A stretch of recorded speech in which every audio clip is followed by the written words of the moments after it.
Padre Celestial, Señor, te damos tantas gracias porque podamos reunirnos para alabar tu nombre, para aprender a ti, Señor, para bendecirte, Señor. Padre, te queremos pedir, Señor, que nos hables, Señor, que hables a través de mí, que pongas en mi boca tus palabras, Señor, que me ayudes a transmitirlo con claridad, con sencillez, Señor, que la gente que lo escuche pueda ser bendecida, Señor, edificada con lo que tú quieres hablar a través de mí, Señor. Quita cualquier velo del entendimiento que pueda haber en nuestros corazones y que tu palabra se siembre y produzca el fruto deseado por ti, Señor, en nuestras vidas. Te lo pedimos en el nombre de Jesús. Está ya publicado en la página, se llama Los 4 hábitos básicos de un cristiano. Sí, 4. Y no es ese lodillo que se traen ahí con algunos grupos de autoayuda. No, son 4 hábitos básicos para tu fe, para tu crecimiento cristiano, para que cumplas el propósito de Dios en tu vida. Son 4 hábitos que vamos a conocer el día de hoy, ¿sí? Y quiero comenzar con una introducción en que estos hábitos vienen a ser el siguiente paso a llevar a cabo tan pronto te entregas a Cristo, ¿sí? O sea, te acabas de entregar a Cristo, te creíste en tu corazón que Dios se hizo hombre en Jesús, que pagó tu condena muriendo en la cruz y que resucitó a los muertos, es decir, creíste en el Evangelio, de acuerdo a 1 Corintios 15, de 2 al 4. Te arrepentiste de tus pecados, sí, como condicionante para poder recibir el perdón de Dios. El arrepentimiento es como un requisito, de acuerdo a Lucas 24, 47.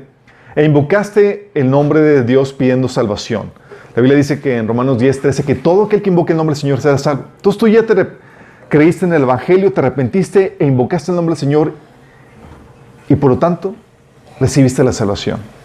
Sí. Todos aquí hemos hecho eso. Sí. Espero que las personas que nos están sintonizando estén también en esta misma sintonía. Entonces, de acuerdo a la palabra, si tú hiciste esto, eres salvo. Efesios 1:13 dice cómo se lleva a cabo este proceso de salvación. Dice Pablo a los creyentes de Éfeso: en él también ustedes, cuando oyeron el mensaje de la verdad, el evangelio que les trajo salvación, y lo creyeron, fueron marcados con el sello que es el Espíritu Santo prometido. Entonces, cuando recibimos la salvación, fuimos sellados con el Espíritu Santo, que es, como quien dice, el enganche que Dios te da en señal de la salvación que va a consumar en su regreso, ¿sí? En tu vida. Dice Efesios 2, del 8 al 9, que por gracia ustedes han sido salvados por medio de la fe.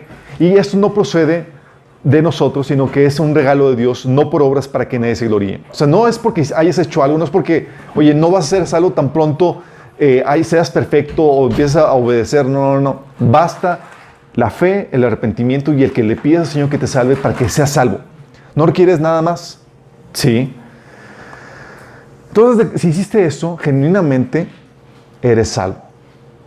Aquí es la cuestión. Si lo hiciste genuinamente. ¿Sí? Y es aquí que donde entra la prédica de los apóstoles. Tú ves que los apóstoles predicaban en el Evangelio. Pero ¿sabes qué hacían? Que también predicaban.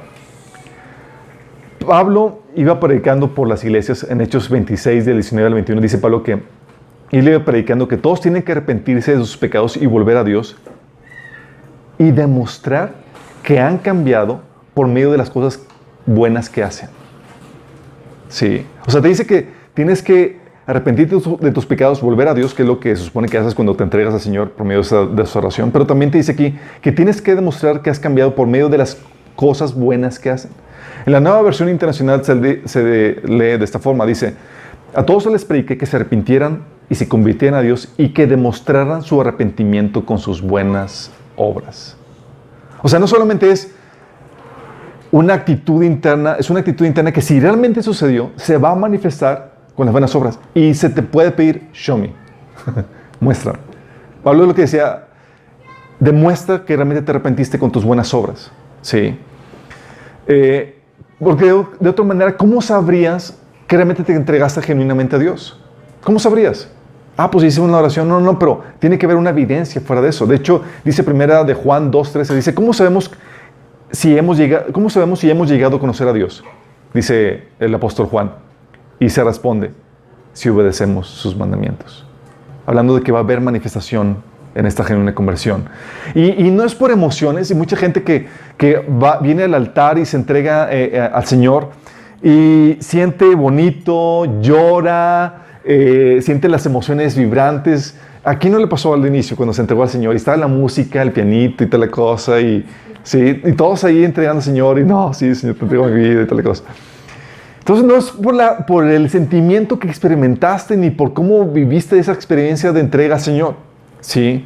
Mateo 13 del 20 al 21 habla de la semilla que cayó en pedregales, que recibió la buena noticia con mucho gozo, con toda la emoción, a todo lo que, pero no aguantó, ¿sí? No perduró. No es esa la forma o la evidencia de una verdadera, una genuina conversión, ¿sí?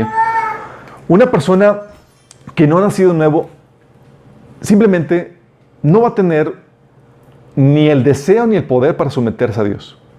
Oye, ¿cómo sé que si no naciste de nuevo simplemente no va a haber el deseo ni el poder para hacerlo? ¿Sí? O sea, es una persona cargada, hay que llevarlo a la fuerza porque de otra manera no lo hace. No tiene el deseo, no tiene el interés.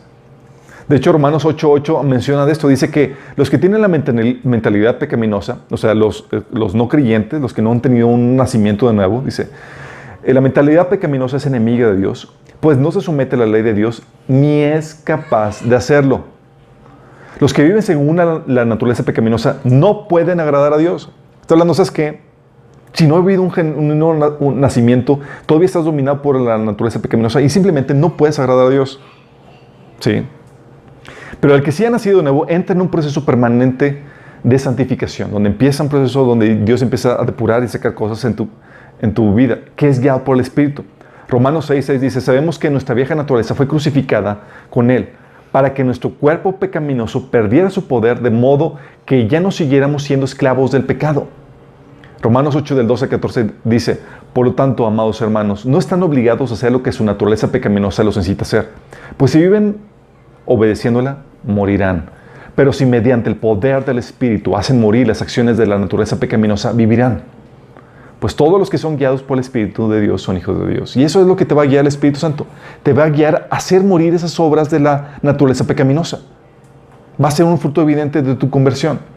Y ese fruto, ese proceso de santificación está caracterizado por 4 hábitos que debes desarrollar tan pronto entregas tu vida a Cristo. Sí, 4 hábitos. Y es lo que vamos a hablar el día de hoy. Primer hábito que tienes que desarrollar si realmente entregaste tu vida a Cristo. Sí. Primer hábito que tienes que desarrollar es tu tiempo devocional. ¿A qué me fue con tu tiempo devocional? Tu tiempo devocional es el tiempo que apartas diariamente para leer la Biblia, no libritos devocionales, no, es la Biblia, y orar a Dios a solas, no en grupo, no con pareja, a solas. Es tu tiempo de comunión con Dios, ¿sí? El salmista 119, el Salmo, en el Salmo 119, verso 147, lo expresa de esta forma. Dice, me levanto temprano antes de que salga el sol, clamo en busca de ayuda y pongo mi esperanza en tus palabras. Hablando de esa relación entre buscar a Dios a solas, generalmente temprano, para orar a Dios y meditar en su palabra. ¿Sí? Esto lo puedes ver en que Jesús nos dejó el ejemplo a seguir. Jesús tenía sus tiempos devocionales. Él se levantaba, dice la Biblia en Marcos 1:35, que se levantaba muy de madrugada para pasar su tiempo con Dios. Y cuando no llegaba a tenerlo ahí, él buscaba la oportunidad para apartarse de la muchedumbre de sus discípulos y estar a solas con Dios. Lo necesitaba. Sí. Eso viene en Lucas 5:16. Y déjame explicarte por qué este es un hábito importante. Porque la razón por la cual Dios te salvó es para restaurar tu relación con Él. Es la razón, ¿sí? Oye, ¿qué te salvó? Estabas tú, había un conflicto, una relación rota entre tú y Dios, y lo que Él vino a hacer, vino a restaurar esa relación contigo. Él quiere relacionarse contigo, ¿sí? Romanos 5:1 habla acerca de que ya en Cristo tenemos paz para con Dios, y que en Romanos 5 del 10 al 11 habla de que podemos alegrarnos por nuestra nueva y maravillosa relación con Dios. De hecho, los apóstoles hablaban de que en Juan 1:13 que nos invitaban a la fe para tener comunión con el Padre y con su Hijo. Esa comunión, esa relación con Él. Esa es la razón por la cual fuiste restaurada. Digo, por la cual el Señor vino a salvarte. Porque tu relación estaba rota y ahora ya puedes relacionarte con Él. Y Dios quiere que te relaciones con Él. ¿Sí? Dios lo espera, Dios lo ordena. De hecho, tú puedes conocer el corazón de Dios en el Salmo 27:8 cuando dice el Señor, fíjate lo que dice el Señor, el corazón de Dios, dice, Dios, mi corazón ha dicho de ti, busca mi rostro. Sí. Y el salmista responde, tu rostro buscaré, oh Señor. Sí. ¿Cómo es esta oración? ¿Cómo es este tiempo devocional? Se compone principalmente de dos partes. Una parte que es la oración y otra parte que es la parte de la lectura. La oración es la forma en que tú te comuniques con Él.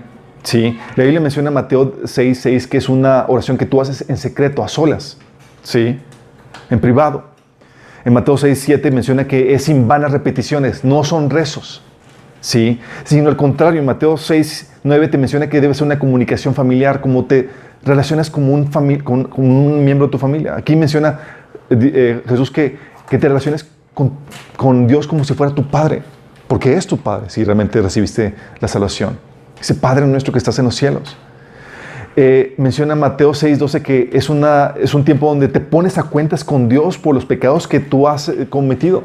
Dice, perdona nuestras ofensas como también pues nosotros perdonamos a los que pecan contra nosotros. Es un tiempo de oración en donde tú derramas tu corazón al Señor. Hoy tienes preocupaciones, tienes cargas, tienes afanes, ansiedades. Dice la Biblia que es un tiempo donde tú derramas tu corazón a Él para no estar por nada afanoso ni ansioso. Sí, en Filipenses 4:17 menciona eso. Y es un tiempo donde tú le expresas tu amor, tu alabanza, tu gratitud. Sí, Salmo 59:16 habla acerca de esto. Entonces se compone ese tiempo de oración, tu tiempo devocional. Pero no solamente es eso, se compone también del tiempo de lectura de la palabra. Tu oración es la forma en que tú te comunicas con Él y la palabra es la forma en la que principalmente Él se comunica contigo. Digo principalmente porque ya vimos que Dios se comunica de muchas formas, pero la palabra es el medio principal que utiliza para comunicarse con nosotros. ¿Sí? La Biblia te enseña que en Deuteronomio 17, del 18 al 20, habla de que un mandato para los reyes, los que van a ocupar el trono, es que se les daba la consigna de hacer una copia de la ley a mano y leerla todos los días. Imagínate, era una consigna, era un mandato. Y dices, Alberto, pero eso es para los reyes del Antiguo Testamento. No. Te habla del deseo de Dios para los que van a tomar el trono. Y déjame decirte que si tú te entregas a Cristo, tú eres coheredero juntamente con Cristo y estás sentado en el trono juntamente con Cristo. Y vas a reinar con Él. Y a ti como miembro de la realeza se te ordena, se te espera que leas la Biblia. Obviamente eso se dificulta en muchos episodios a lo largo de la historia porque tener una copia de la Biblia, chicos, era sumamente difícil. No solamente difícil, era trabajo laborioso. Lo que hacían los discípulos en la iglesia primitiva y demás era, se memorizaban la Biblia. Pues, era la forma más práctica de guardarla. Se intercambiaban versículos. De hecho, la forma en cómo se conocían un cristiano de otro era, ponían en la arena la mitad de un versículo y el otro cristiano, si era verdaderamente cristiano, ponía la otra mitad. Imagínate, era la forma en cómo te identificabas. ¿Sí? Porque tu vida corría peligro. Entonces, en vez de, obviamente, eso complicaba mucho porque no todos tenían eran ávidos de la lectura bíblica, pusieron el pescadito, la mitad del pez y luego la otra mitad, y el otro lo dibujaba la otra mitad y pues entonces, ¿eres cristiano? Sí, soy cristiano y tal cosa, sí. Pero la Biblia menciona que debe ser, el Señor te muestra que su deseo es que tú lo leas todos los días. Dice, tendrá esa copia contigo y la leerá todos los días de su vida. De esa manera aprenderá a temer al Señor, su Dios, al obedecer todas las condiciones de esta serie de instrucciones y decretos. Dice, la lectura diaria impedirá que se vuelva orgulloso y que actúe como si fuera superior al resto de sus compatriotas. Sí, y también impedirá que se aparte de los mandatos en lo más mínimo. Deuteronomio 17, del 18 al 20. Sí. ¿Por qué es importante esto? La Biblia menciona que el Señor dice que su deseo es que abunde el conocimiento de su palabra en tu corazón. Eso viene en Colosenses 3:16. Dice que la palabra de Cristo abunde en ustedes. ¿Sí? Dios, tú lees en la Biblia que Dios no quiere que seas un ignorante de su voluntad. ¿Sí? Efesios 5:17 menciona eso. Dice, no sean insensatos, sino entendidos de cuál es la voluntad de Dios.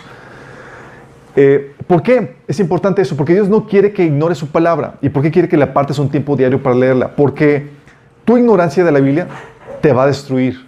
O seas 4:6 menciona que mi pueblo fue destruido por falta de conocimiento. Y eso no solamente te destruye, sino que te ocasiona el rechazo de Dios. Hace que Dios te rechace. Dice Oseas 4:6, por cuanto desechaste el conocimiento, yo te desecharé del sacerdocio, y porque olvidaste la ley de tu Dios, yo también me olvidaré de tus hijos. Lo fuerte que es esto. Sí, Dios no está jugando con eso de que quieres ignorar mi ley adrede. Ok, sí, tú me ignoras, yo te ignoro. Sí, ya ve quién gana. Sí. Y entonces tienes que comenzar a leer la Biblia. ¿De dónde comienzas? Y esa es una recomendación que siempre hemos dicho.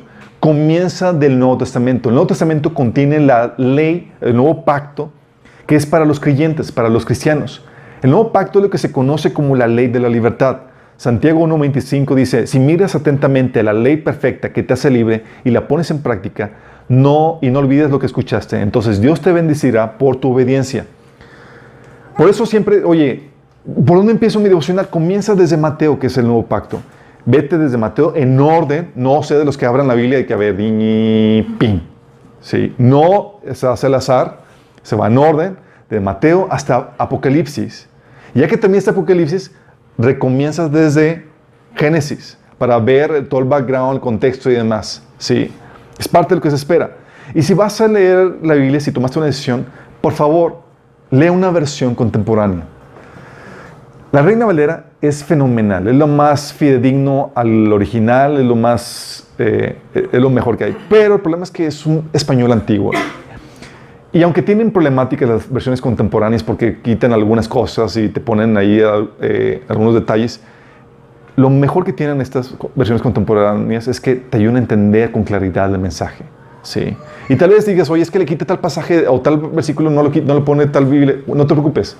Sí, la Biblia está a prueba de ese tipo de daños, porque si lo quita un versículo aquí, lo corrobora con otros pasajes de la Biblia. ¿Sí? Entonces tienes esa ventaja. Comienza a leer, te recomendamos la Nueva Traducción Viviente, la Nueva Versión Internacional, cualquiera de esas dos. Yo personalmente me gusta más la Nueva Traducción Viviente, pero comienza a leerlo. Lo importante es que lo leas en una versión contemporánea para que te ayude a entender el mensaje tal como se lo leían en los cristianos antiguos. ¿Sí? Si vas a apartar ese tiempo con Dios, si vas a tomar el reto de tomar este hábito, aspira. Sé que a veces va a ser muy difícil. Yo recuerdo que cuando comencé mi hábito de mi tiempo devocional, 15 minutos ya es demasiado. Y yo no sabía qué decirle más al Señor. Y yo como que, bueno, Señor, ¿tienes algo que decir? Después, pero lo que aspirar es 1 hora. Jesús le reclamaba a los discípulos, si no pudieron mantenerse despiertos conmigo en oración 1 hora. Sí.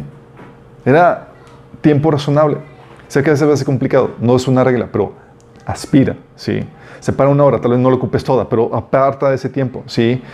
Eso es importantísimo porque esa relación que tú tienes con Dios, donde tú hablas con Él y Él te habla por medio de la Biblia, es vital porque separado de Él nada puedes lograr. Y no me refiero que no logres nada en esta vida, nada para Dios. ¿Quieres algo para Dios? Requieres ese vínculo, esa relación con Él. Sí, dice Jesús en Juan 15:5, yo soy la vid y ustedes son las ramas. El que permanece en mí, como yo en él, dará mucho fruto. Separados de mí, no pueden hacer ustedes nada.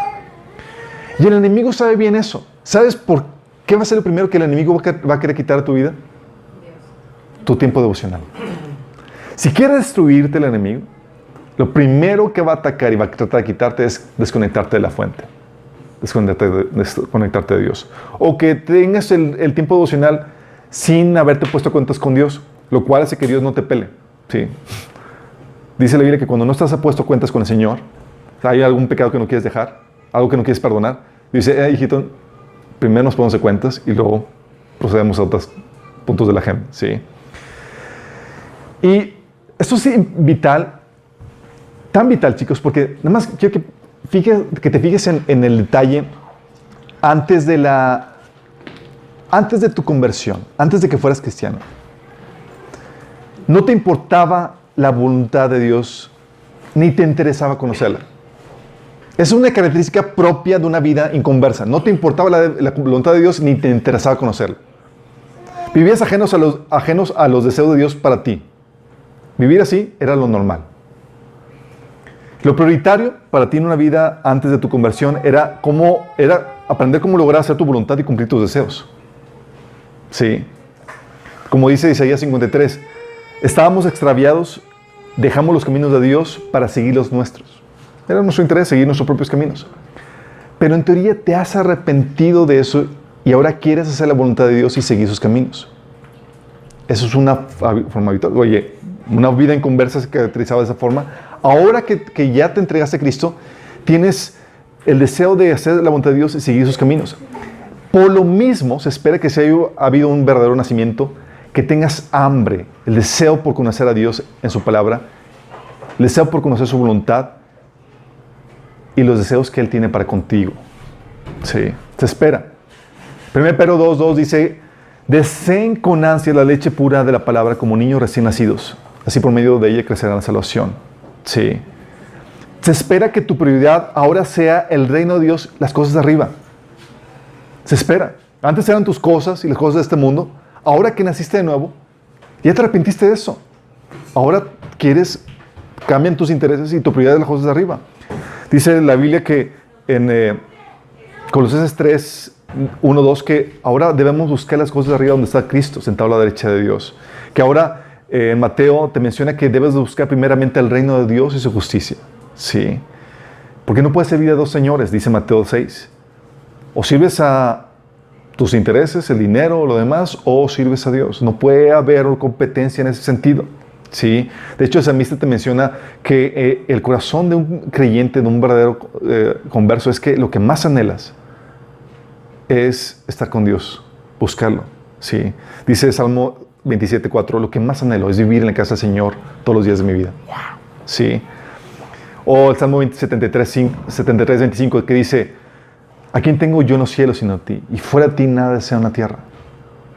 Se supone que ese es el anhelo. Antes amabas más a otras cosas más que a Dios. Ahora te arrepentiste de eso y ahora lo que más amas es a Dios. ¿Sí? Y de hecho el Salmo 63 habla de esto lo pone muy bonito. Dice, oh Dios, tú eres mi Dios. De todo corazón te busco. Mi alma tiene sed de ti. Todo mi cuerpo te anhela en esta tierra seca y agotada donde no hay agua. Te he visto en tu santuario y he contemplado tu poder y tu gloria. Tu amor inagotable es mejor que la vida misma. Cuando te alabo, te alabaré mientras viva y a ti levantaré mis manos en oración. Tú me satisfaces más que un suculento banquete. Te alabaré con cánticos de alegría. Y eso es lo que sucede. Lo único que te va a poder satisfacer es esa relación que desarrolles con Dios. Lo único. Sí. Te satisface mejor que cualquier banquete y mejor que cualquier cosa. Entonces el primer punto o hábito a desarrollar es eso. Sí. Tal vez batalles en desarrollar el hábito. Pero si has nacido de nuevo genuinamente, vas a querer desarrollar este hábito. Vas a luchar por desarrollar este hábito. Yo recuerdo mi caminar con el Señor. Esa fue mi mayor lucha. Oye, me levantaba aparte de mi tiempo como devocional y demás y me quedaba dormido. Una y otra vez. Y a veces ganaba, a veces otra vez roncaba. O sea, era una lucha. Pero no paraba porque sabía que tenía que hacerlo. Sabía que la forma en que tú demuestras prácticamente que Dios es lo principal en tu vida es apartando un tiempo con Él, donde dices que Señor, este tiempo es para ti. Si no migajas, no hago detallitos de que, bueno, pues ahí en el día a día ahí ver cómo, qué me sobra para darte. No, tengo un tiempo para ti asignado. Sí, y con eso demuestro que eres lo principal para mí. Sí, de hecho por eso el salmista decía en el Salmo 119, verso 36, Señor, dame entusiasmo por tus leyes en lugar de amor por el dinero. Si tal estás batallando, tú puedes pedir, Señor, que te dé entusiasmo por eso. Sí. Y el precio que han tenido que pagar a lo largo de la historia, chicos, por tener ese tiempo donde buscan a Dios en oración, donde se embeben de la palabra de Dios. Tú puedes ver que gente ha tenido que pagar precios altísimos. Por ejemplo, tú ves en el caso de Daniel, donde por un edicto del rey no podía orar a nadie. Y Daniel dijo, a mí nadie me quita mi tiempo con Dios. Y ahí tienes a Daniel pasando su tiempo con Dios y lo pescaron en su pleno devocional ahí. Y dices, ¿qué onda? Y lo mandaron a la fosa de los leones. Sí. Porque él no permitía que nadie le quitara eso. Sí. Y a lo largo de la historia tú puedes ver cómo cristianos Han arriesgado sus vidas por tener en su posesión una Biblia en sus manos y leerla.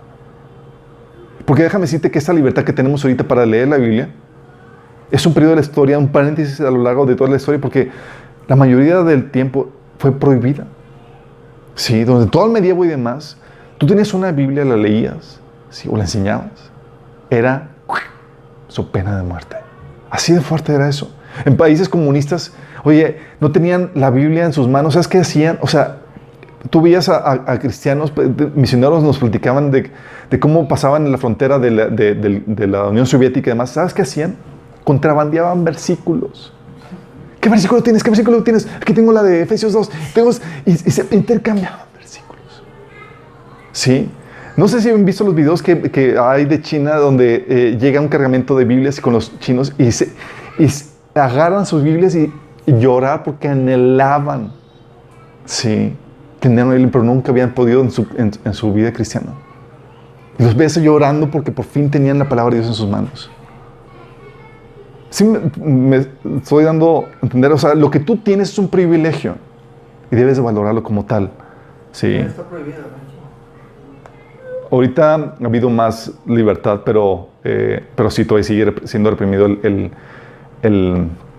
la Biblia. Entonces, este tiempo devocional es muy importante. Es el corazón de la vida cristiana. No lo tienes y empieza a ver la religiosidad en tu vida. Tienes las formas religiosas, pero sin vida. Sí. Y ese tiempo devocional es una señal de tu verdadera conversión. ¿Por qué? Quiero que entiendas esto. Si estando en tu posibilidad de hacerlo, no lees la Biblia por gusto propio, es una clara señal de que no te has arrepentido. Pues un arrepentimiento significa dejar de seguir tus propios caminos para seguir los de Dios, los cuales no puedes seguir si los ignoras. Si no lees la Biblia significa que persistes en seguir tus propios caminos, tus propias opiniones y que los de Dios no te importan. Así de fuerte es esto. Sí. Si hay un genuino nacimiento nuevo, va a haber esa hambre. Vas a desear como un niño nacido esa leche espiritual de la palabra de Dios, como una persona, como un bebé que clama por ese alimento. Sí. Por eso la Biblia menciona que una de las cosas que nos hemos arrepentido es de la idolatría, de poner otras cosas por encima de Dios. Si realmente ahora Dios es lo principal en tu vida, es de esperarse que tu parte es un tiempo intocable en donde demuestras en forma práctica que lo que más importante en tu vida, en tu día, en el día a día, es Dios. Sí. No es como que vas a llegar al final del día, bueno, Señor, ya ahí casi te persignas porque ya no alcanzaste y a dormir. Sí. No. No son sobras. Es un tiempo donde le dedicas de calidad. Sí. Primer hábito, devocional. Segundo hábito, congregarse. Hasta tengo que definir aquí qué es congregarse, porque mucha gente dice, pues yo me junto con amigos cristianos. No. Y ya nos vamos a un café. No.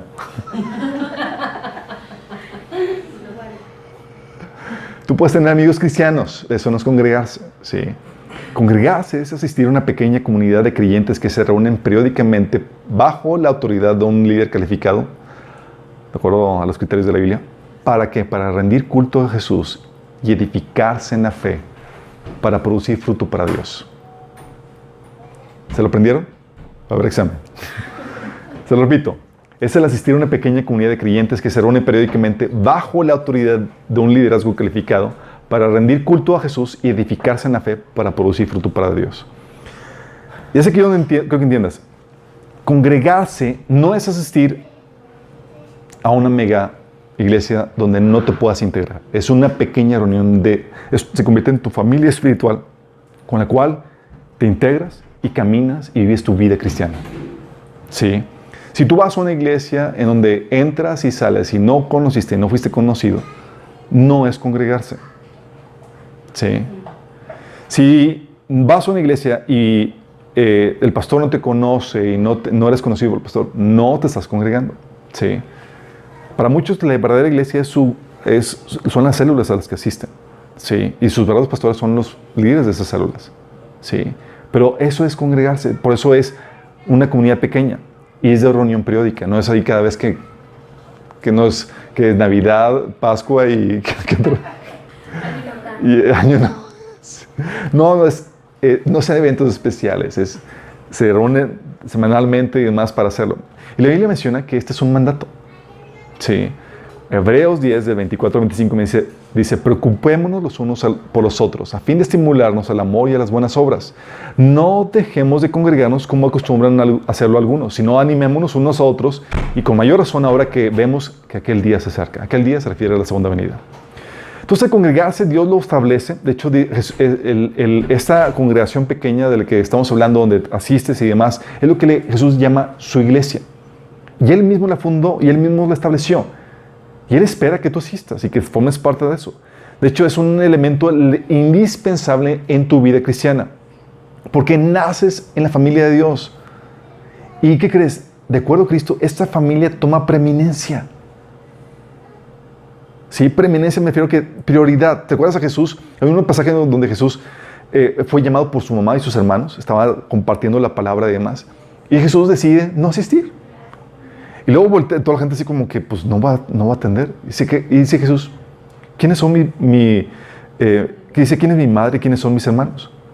Luego señaló a los discípulos y dijo, miren, estos son mi madre y mis hermanos. Pues todo el que hace la voluntad de mi Padre que está en el cielo es mi hermano, mi hermana y mi madre. Hablando de la importancia, la tremenda importancia que tiene Dios, la familia espiritual. ¿Por qué? Porque es la que va a durar para siempre. Sí. Y es importante tiene preeminencia, tiene importancia también, pero también porque entras en un proceso de crianza espiritual. Naces de nuevo y así como un bebito, completamente dependiente, donde requiere que le cambien el pañal, que le limpien, que le den de comer y demás. Así eres tú cuando apenas te entregas a Cristo.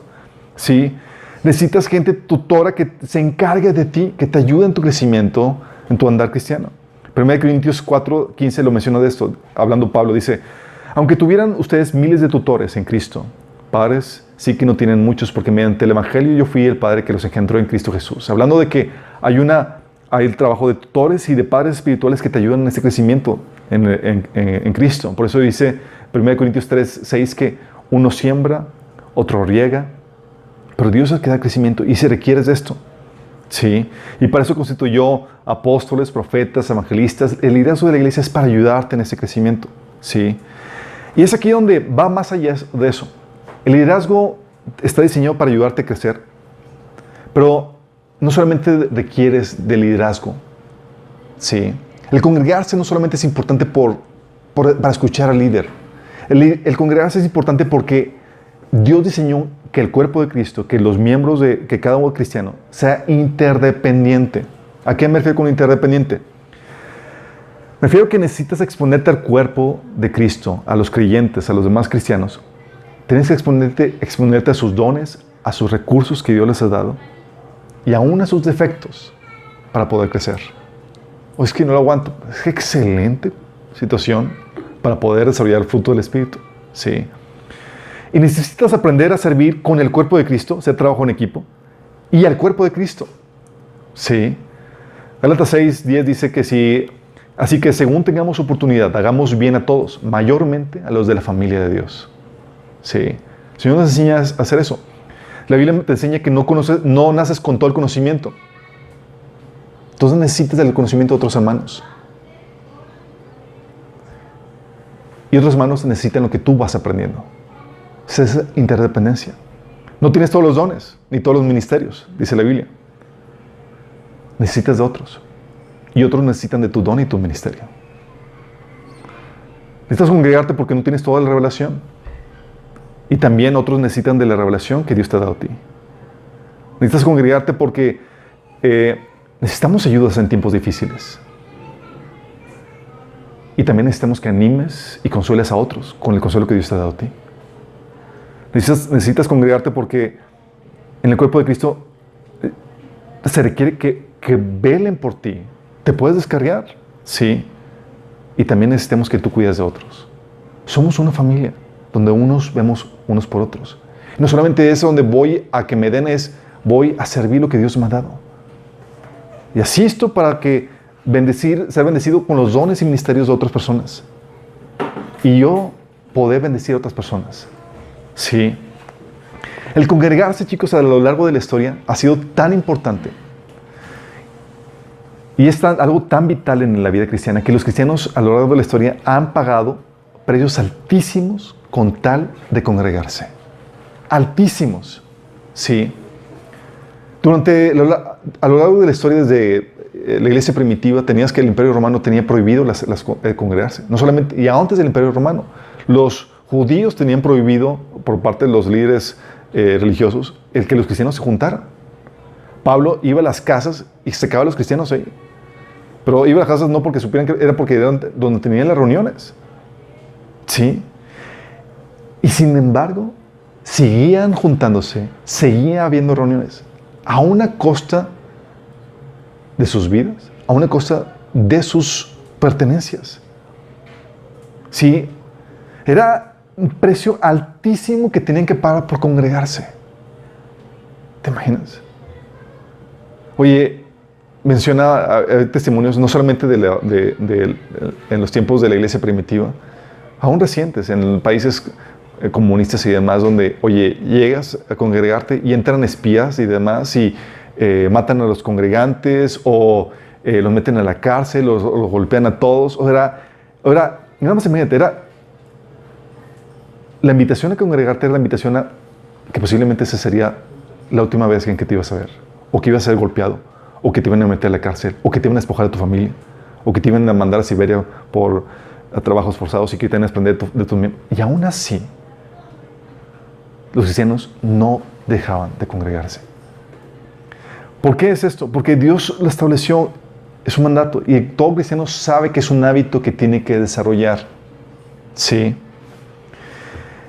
Es también una señal de una verdadera conversión. Fíjate lo que dice 1 Juan 1:7. Dice, si andamos en luz, como Él está en luz, si está realmente en luz, dice, tenemos comunión unos con otros. Si estás en luz. Es una consecuencia natural de esto. Sí. 1 Juan 3:14 dice, nosotros sabemos que hemos pasado de muerte a vida en que amamos a los hermanos. El que no ama a su hermano permanece en muerte. Y cuando hablamos de que amamos a los hermanos, hablamos de que queremos vernos. Queremos disfrutarnos la compañía unos a otros. Sí. 1 Juan 2:19 dice, hablando de las personas que dejaron de congregarse, fíjate lo que dice. Estas personas salieron de nuestras iglesias, pero en realidad nunca fueron parte de nosotros. De haber sido así, se habrían quedado con nosotros. Al irse, demostraron que no eran parte de nosotros. Hablando de los que dejaron de congregarse. Porque tú no puedes decir que, oye, yo soy cristiano, me entregué a Cristo, y primero, desobedecer flagrantemente el mandamiento del Señor de que te congregues. Y dos, no amar el cuerpo de Cristo. Sí. Cree que tú puedes vivir tu cristianismo solo. No hay llaneros solitarios. Sí, seriamente naciste de nuevo, va a haber esa hambre, esa necesidad, ese deseo de estar con el cuerpo de Cristo. Sí. Muchos, franca y llanamente, dejan de congregarse porque no quieren que sus obras sean reprendidas. Es que en la iglesia me reprenden y me van a llamar la atención. Juan 3:20 dice, todo el que hace lo malo aborrece la luz y no viene a la luz para que sus obras no sean reprendidas. Y si se da la dinámica de iglesia normal, te van a reprender no solamente el pastor, sino los demás de la iglesia con el fin de cuidarte, de que no te desvíes del mal camino. Porque necesitas eso. Sí. Entonces, el segundo hábito, congregarse. Primero, devocional. Sí. Son hábitos básicos. Tercer hábito que tienes que desarrollar, el discipularte. Sí. Y cuando hablo de discipularte, me estoy hablando de someterte a un proceso de enseñanza sistemático en el que se te lleva por temas básicos de la fe a temas cada vez más complejos, pero necesarios para la fe. Fíjate, cuando hablo de que una enseñanza sistemática, la Biblia te enseña que hay enseñanza que es para recién nacidos y va aumentando de complejidad para los maduros. A eso me refiero con sistemático. Hay un orden en la enseñanza. Sí. Hebreos 6:1 dice, así que dejemos de repasar una y otra vez las enseñanzas elementales acerca de Cristo. Por el contrario, sigamos adelante para llegar a ser maduros en nuestro entendimiento. Habla de que hay enseñanzas elementales y hay enseñanzas que profundizan en la fe. Sí. Hebreos 5, 13 al 15 dice, el que solo se alimenta de leche es inexperto en el mensaje de justicia. Es como un niño de pecho. En cambio, el alimento sólido es para los adultos. Así como lo natural, ahí, digo, tú no le puedes dar a un bebé un carnita. Así es en lo espiritual. Hay un tipo de enseñanza que es para un recién convertido, pero va aumentando de grado de complejidad para los maduros. Sí. Este proceso es un mandato y es lo que se espera de ti, que entres en este proceso de discipulado. Fíjate cómo Jesús lo puso. Habla de esto en Juan 8, de 31 al 32. Dice Jesús se dirigió entonces a los judíos que habían creído en él y les dijo, si se mantienen fieles a mis enseñanzas, serán realmente mis discípulos, conocerán la verdad y la verdad los hará libres. Fíjate cómo habla de esto. Dice, si se mantienen fielmente a mis enseñanzas, conocerán la verdad, serán realmente mis discípulos, conocerán la verdad y la verdad los hará libres. Está hablando de que no basta la fe por sí misma. Si realmente tuviste una fe genuina, vas a entrar en este proceso de discipulado, donde vas a conocer las enseñanzas de Jesús. ¿Sí? De hecho, es algo característico de la iglesia en general. En Hechos 2:42 te habla de que todos los creyentes se dedicaban a las enseñanzas de los apóstoles, a aprenderlas. De hecho, ¿sabes cómo se le llamaban los cristianos? Antes de ser llamados cristianos, se les llamaban discípulos. Porque toda su tarea y toda su misión era aprender las enseñanzas de Cristo de mano de los apóstoles. Sí.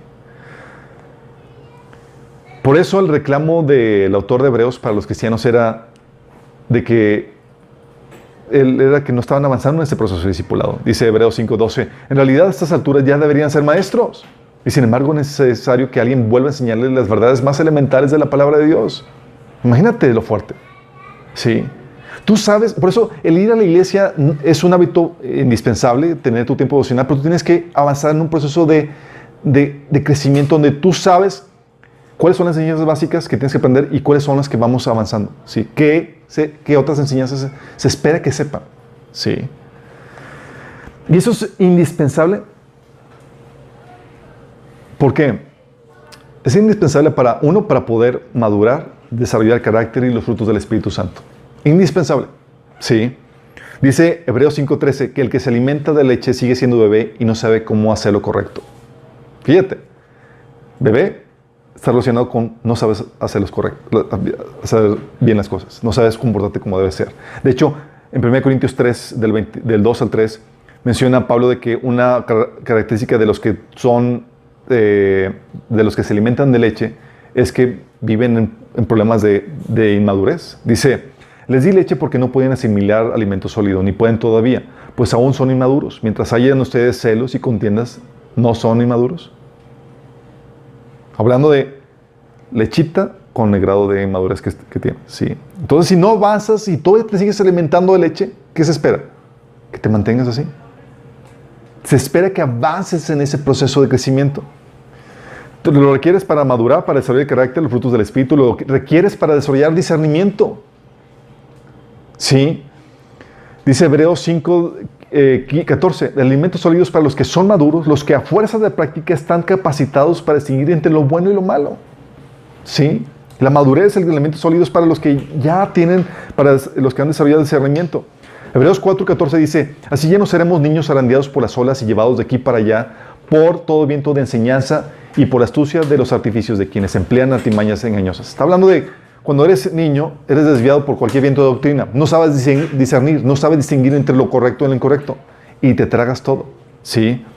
Todo lo que quieres para la madurez, para el discernimiento, lo requieres para experimentar la vida, la libertad que Jesús te promete. ¿Tú sabes que Jesús te promete libertad? Una vida plena. ¿Sí saben que está condicionado esa libertad, esa vida plena? Ah, ¿en serio? Sí. Está condicionado porque Jesús te dice, si se mantienen fieles a mis enseñanzas, serán realmente mis discípulos y conocerán la verdad y la verdad los hará libres. ¿Estás hablando que esa libertad es consecuencia de entrar a un proceso de discipulado? Ah, si no sé qué chiste. Todo lo requieres para experimentar la libertad de Cristo, lo requieres para soportar las tormentas de la vida. ¿Va a haber tormentas? ¿No me crees? Apostamos. Dice Mateo 7, del 24 al 26. Todo el que escucha mi enseñanza y la sigue es sabio, con la persona que construye la casa sobre una roca sólida. Sin embargo, el que escucha mi enseñanza y no la obedece es un necio como la persona que construye su casa sobre la arena. Y ya saben la parábola, en Mateo capítulo 7. Vino la tormenta y el que pudo pasar la tormenta fue el sabio. Y el sabio es el que puso en práctica las enseñanzas de Jesús. Las aprendió y las puso en práctica. Sí, entonces lo requieres para soportar y vencer las tormentas de la vida y lo requieres para experimentar la voluntad de Dios como algo bueno, agradable y perfecto. Por eso es lo que habla Romanos capítulo 2, 12. Si no entras en este proceso de discipulado, te va a doler la voluntad de Dios. Porque todavía sigues pensando como gente del mundo. Tienes que experimentar la voluntad de Dios como algo bueno, agradable y perfecto. Sí, lo requieres. Y también lo requieres para producir fruto para Dios, ministerio. Sí, Efesios 4 del 11 al 12 menciona que la labor de los líderes de la iglesia es capacitar al cuerpo de Dios, o sea, meterlos en este proceso de discipulado para prepararlos para su ministerio. O sea, no solamente para que te quedes así lleno de información, es para ayudarte a que pongas manos en el arado y te pongas a trabajar. ¿Sabes? Hay varios pasajes de la Biblia donde menciona el precio que a lo largo de la historia han tenido que pagar los verdaderos discípulos. Jesús menciona que el que quería ser su discípulo se le requería que estuviera dispuesto a dejar todo, a morir a sí mismo, a autonegarse. ¿Sí? No es cualquier cosa. Y por mantenerse, o sea, tú veías en los evangelios que las personas que seguían a Jesús dejaban todo. Sí. Entraron en un proceso intenso de discípulo. Tú querías ser discípulos a los apóstoles y demás, era so pena de muerte, y de persecución y demás. Decirle a Dios, yo quiero que me discípulo, yo quiero ser discípulo. Por eso tú lees en la Biblia en Hechos que los creyentes eran reconocidos y tenidos en alta estima, dice, pero ya nadie se atrevía a unirse a ellos. Porque sabían el precio que había que pagar. Sí. Y sin embargo, ese precio o ese discipulado, entrar en ese proceso de discipulado, también es una señal de una verdadera conversión. Fíjate las palabras de Jesús, te las vuelvo a leer. Jesús se dirigió entonces a los judíos que habían creído en Él. ¿Habían hecho una profesión de fe? Sí. Y Jesús les dijo, ok chicos, ¿ya ustedes hicieron profesión de fe? Bien. Les dijo, si se mantienen fieles a mis enseñanzas, van a ser realmente mis discípulos. Eso significaba que, aunque hayan creído en Él, pero si no se mantenían fieles a sus enseñanzas, olvídate, no eres mi discípulo. Sí.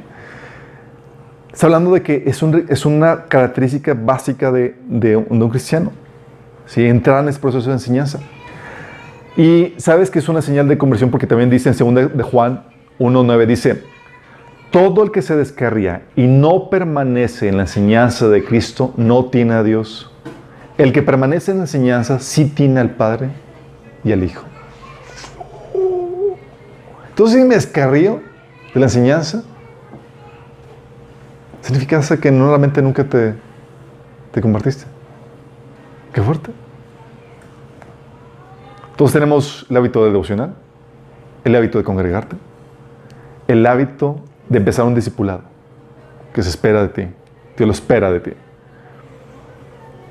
Y tenemos el último hábito, el hábito de obedecer.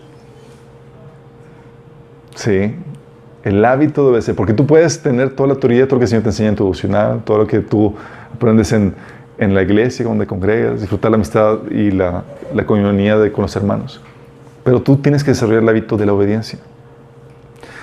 A lo que me refiero con el hábito de la obediencia, me refiero a que lo que Dios te va enseñando en su palabra a través de tu devocional, en las reuniones de la iglesia y tu discipulado, es para ponerlo en práctica. Es para obedecerlo. Y Dios va a poner circunstancias delante de ti para que lo hagas. ¿Ya algunos lo han experimentado? Sí. No es una obediencia a una doctrina de hombres o a tradiciones, Estamos hablando de obediencia a la palabra de Dios. ¿Sí? Y déjame decirte, Dios lo espera de ti. Si tú aceptaste a Jesús como tu Señor, si realmente te convertiste, Dios espera eso de ti, esa obediencia. Jesús le decía a los que hacían una profesión de fe, Lucas 6:46. Jesús le decía, ¿por qué me llaman Señor, Señor, y no hacen lo que yo digo? Está diciendo, ¿realmente me aceptaste como tu Señor y Salvador? ¿Realmente yo voy a gobernar tu vida? Show me, enséñame, haz lo que te ordeno. Romanos 8, del 12 al 14, menciona a Pablo de esto. Dice, por tanto, hermanos, tenemos una obligación. ¿Hay obligaciones en la vida cristiana? Pero no es la de vivir conforme a la naturaleza pecaminosa. Porque si ustedes viven conforme a ella, morirán. Pero si por medio del Espíritu dan muerte a los malos hábitos del cuerpo, vivirán. Porque todos los que son guiados por el Espíritu de Dios son hijos de Dios. El Señor te va a guiar a dar muerte a los malos hábitos, a la naturaleza pecaminosa de tu vida. Sí. Y es importante la obediencia para muchos factores. Es importante para poder crecer y madurar. Hebreos 5:14 dice, el alimento sólido es para los que son maduros, los que a fuerza de práctica están capacitados de distinguir entre lo bueno y lo malo. O sea, a fuerza de práctica. O sea, no solamente aprendieron la teoría, la llevaron a la práctica y por eso maduraron. Sí. Es importante la obediencia, no solamente para crecer, para madurar, sino también para vencer las pruebas. Lo que vimos, el que oye mis enseñanzas, si no obedece, es como una persona que construye una casa sin cimientos. Viene la tormenta y tú puedes oír las enseñanzas, no las pones en práctica, tu casa, tu vida va a sufrir catástrofe. Es importante también para poder producir fruto para Dios. Sí. Romanos 6:6 dice, uno puede ser esclavo del pecado, lo cual lleva a la muerte, o puede decidir obedecer a Dios, lo cual lleva a una vida recta. Y Dios quiere producir ese fruto en tu vida, una vida recta. Este fruto para tu vida también te lleva, esta obediencia te lleva o te pone en la posición propicia para ser bendecido por Dios. Muchos buscan la bendición de Dios sin darse cuenta que es una consecuencia, es una añadidura de buscar primero la voluntad de Dios en su vida, de hacer su voluntad. Sí, dice Hebreos 6, del 7 al 8, cuando la tierra bebe la lluvia, que con frecuencia cae sobre ella, y produce una buena cosecha para los que cultivan, recibe bendición de Dios. Hablando de qué tipo de tierra eres, ¿produces fruto? Vas a recibir bendición de Dios. En cambio, cuando produce espinos y cardos, no vale nada, está a punto de ser maldecida y acabará por ser quemada. Haciendo eco a las palabras de Juan el Bautista que decía, el hacha está puesta en la raíz de los árboles y todo árbol que no buen fruto será cortado y echado al fuego. Así de fuerte, sí. Y la obediencia no es una, que hablamos aquí, no está hablando de una perfección, sino de una santificación, sí. Porque la Biblia menciona que aún tienes pecado. Sí, Dios te perdonó y cubre ese pecado. Pero aún en la vida práctica tienes pecado, hay muchas cosas que tienes que cambiar todavía, que tienes que mejorar todavía. No has llegado a la perfección. Juan 1:8 menciona esto, dice que si decimos que no tenemos pecado, nos engañamos a nosotros mismos y la verdad no está en nosotros. Entonces, ¿tenemos pecado? Sí. Hay muchas actitudes, formas de pensar que están equivocadas, hábitos y demás que tienes que cambiar. Sí. Cuestiones de, oye, cómo manejar el dinero, cómo educar a tus hijos, etc. Entonces, aún hay pecado, sí.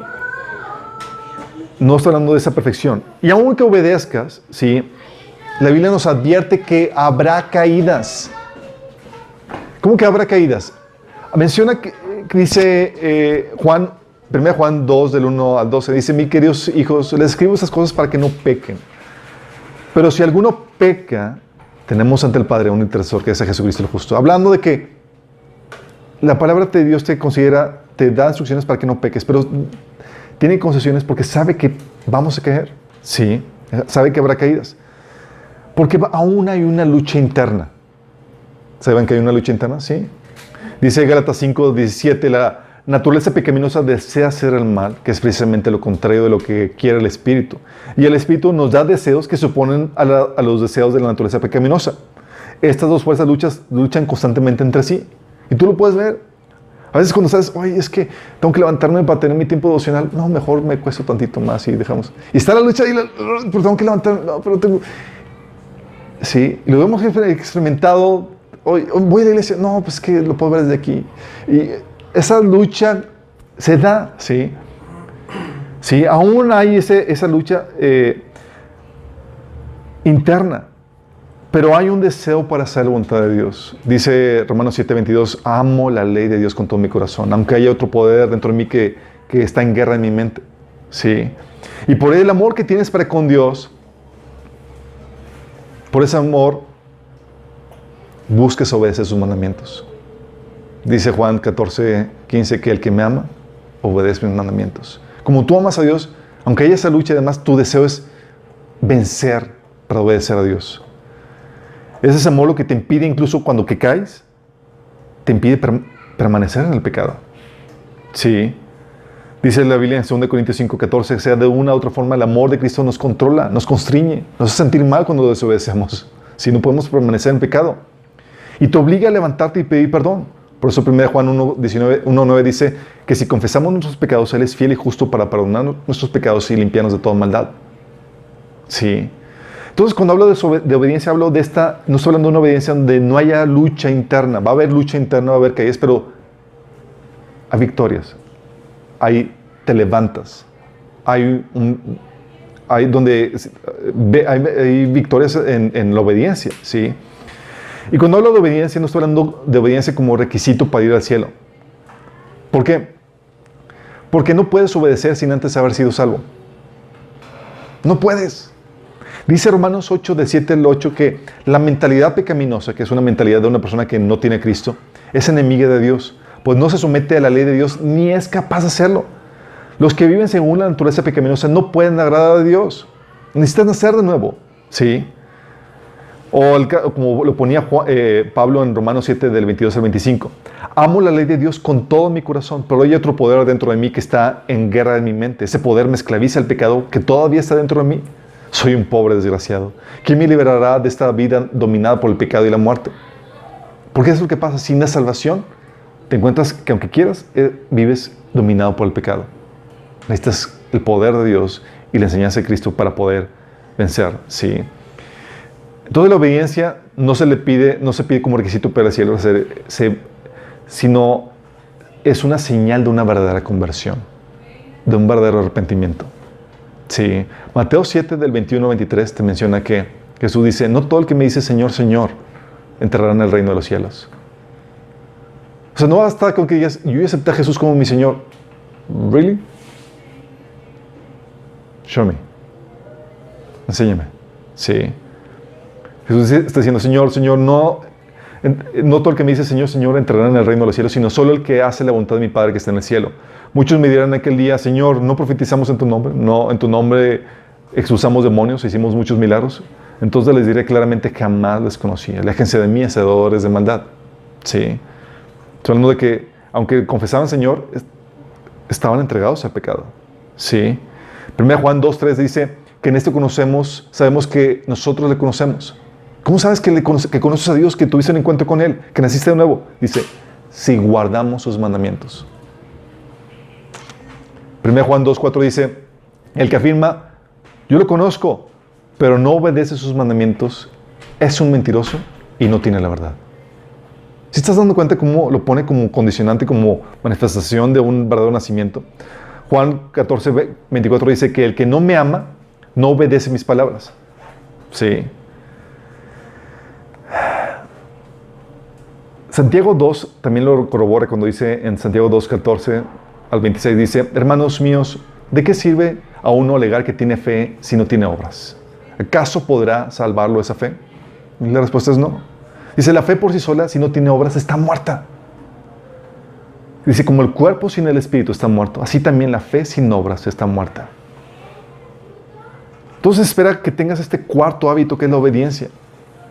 Y de igual modo, ¿sabes el precio que han tenido que pagar a lo largo de la historia por obedecer o mantenerse fieles a los mandatos de Dios?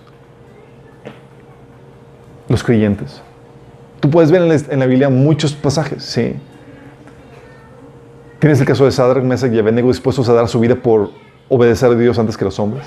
Tienes a los discípulos que, dispuestos a obedecer a Dios antes que a los hombres, eran azotados por predicar el Evangelio. Eran entregados a la cárcel. Tienes el caso de los cristianos que por obedecer al Señor no estaban dispuestos a poner una ofrenda de incienso al Dios César y eran muertos en la Coliseo por obediencia. Estaban dispuestos a dar sus bienes, su vida misma, por obedecer a Dios. Sí, porque es un hábito que se espera de un cristiano. ¿Quieres obedecer? Esta obediencia no se puede dar si no has nacido de nuevo. Ahí es donde tienes que pedir a Dios que te perdone y que te salve. Si no le pides la salvación, no hay forma en que puedas hacerlo con tus propias fuerzas. Sí, como dice Pablo, soy un pobre desgraciado. ¿Quién me libertará de esta vida dominada por el pecado y la muerte? Pero te dice, gracias a Dios, la respuesta está en Cristo Jesús. Sí. Y esa es la invitación que te hagamos. Oye, tú dices, oye, yo quiero desarrollar estos 4 hábitos y nunca los he desarrollado. La invitación es a que realmente te entregues a tu vida a Cristo, que realmente te arrepientas y que le pidas al Señor que te salve. Porque no hay otra forma en que puedas vivir una vida cristiana sino el poder del Espíritu Santo, que te ayuda a llevar a cabo estas obras que Dios demanda de ti. Sí. Si quieres entregar tu vida a Cristo, esta salvación que Dios te ofrece es solo para los que quieren seguir a Jesús, los que quieren seguir a Dios, los que quieren ser libres de la cautividad del pecado, no para los que quieren persistir en Él. Y si tú quieres ser libre del pecado, hay la solución en Cristo. Él te da el perdón, te da el poder para vencerlo y te da la vida eterna. Si quieres hacer eso, te invito a que hagas esta oración conmigo, donde le entregas tu vida a Cristo e invocas su nombre pidiendo la salvación. Cierra tus ojos y dile, Señor Jesús, esta noche te pido que me perdones por mis pecados. Yo creo que moriste por mí en la cruz, Jesús, para pagar mi condena y que resucitaste para librarme del pecado, Señor. Yo te pido que me salves del pecado, que me perdones. Y te pido que entres a mi vida como el Señor y el Salvador. Te entrego mi vida, Señor. Amén. Si hiciste esta oración, se va a manifestar y vas a tener que empezar a hacer estos 4 hábitos. Sí. ¿Cómo estamos en todos los demás en estos 4 hábitos básicos? Son 4 hábitos básicos sobre los cuales se funda toda la vida cristiana. Me entregué a Cristo, ¿qué Dios espera de mí? Bueno, ya tienes una meta clara de lo que espera Dios de ti al hacerte cristiano. Sí. Y no solamente tienes una meta clara al saber qué es lo que Dios espera de ti al hacerte cristiano, sino que también te pone un estándar claro por el cual puedes distinguir si naciste o no de nuevo. Porque si no naciste de nuevo, no vas a poder desarrollar estos hábitos. No lo vas a hacer.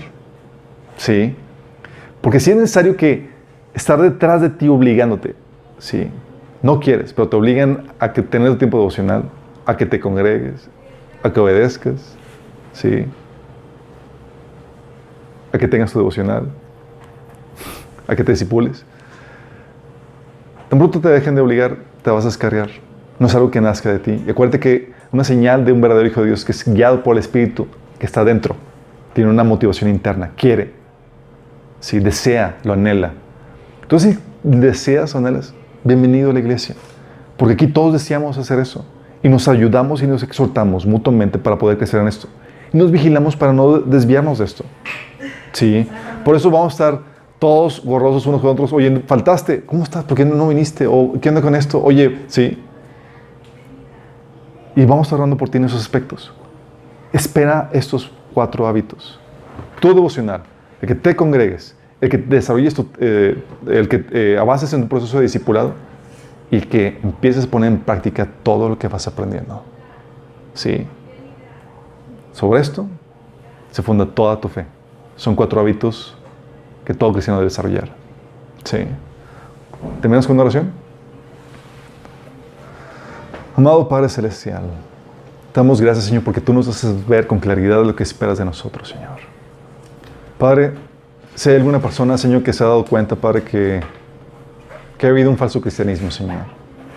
Que ha tenido las formas de cristiano, pero la verdad no quiere obedecerte, Señor. No quiere pasar tiempo contigo. No eres lo principal en su vida, Señor. No quiere comenzar un tipo de discipulado, Padre. Te ruego que tú pongas la convicción en su corazón y que lo lleves a un genuino arrepentimiento y a un verdadero nacimiento de nuevo, Señor. Señor, sabemos que tú no quieres acarreados. Tú quieres ser a gente guiada por tu Espíritu, Señor. Que todos los que estamos aquí, Señor, seamos guiados. Que fluyamos, Señor. Que no tengamos que estarnos, Señor, jalando las orejas unos a otros, sino que nos animemos unos a otros, Señor. Que deseemos avanzar en esto, Señor, y desarrollar estos hábitos básicos en nuestra vida cristiana, Señor. Señor, si batallamos en desarrollarlo, Señor, ayúdanos en nuestra debilidad, Padre. Y no permitas que tiremos la toalla, que dejemos de hacerlo, Señor, hasta que lo hayamos conseguido. Te lo pedimos en el nombre de Jesús. Amén. Nos vemos el próximo sábado, misma hora, mismo canal.